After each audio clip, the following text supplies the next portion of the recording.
President Donald Trump of the United States, U.S. has announced plans to meet one-on-one with the President of China, Xi Jinping at Asia-Pacific Economic Cooperation, APEC meeting coming this November in South Korea, and according to President Trump, he had a phone call with President Xi to also pay a state visit to China early next year to discuss and find a possible solution to end Russia-Ukraine war, and the U.S. issue with the Chinese-owned social networking company, TikTok, that may face complete ban in the United States if agreement is not reached on December 16, 2025. That aside, the United States government is currently being considered as a pseudo-practitioner of free trade and free speech, and freedom of association. Some observers accused U.S. government of monopoly in the technology industry, that it wants to remain superior in the social networking business. Hence the U.S. government is demanding to own and control TikTok, trying to use all manners of manipulative and deceptive ways to force ByteDance to sell TikTok to Oracle and Silver Lake, among others, because of China government alleged control of TikTok algorithm and also allegedly having access to the data of US users. Interesting as it may be,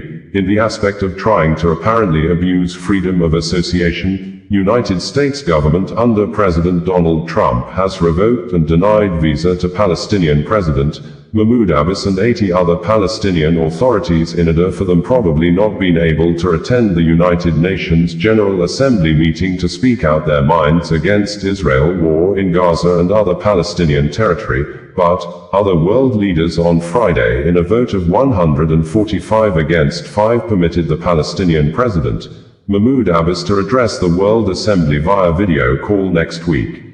China, as one of the biggest economies in the world, has been on loggerhead with its major trade rival, the United States, since 2018 during the first tenure of President Donald Trump, and its loggerhead with US has probably made China to maintain a strategic, pro-Russian position on the war in Ukraine, publicly claiming neutrality while allegedly providing essential economic and diplomatic support to Moscow.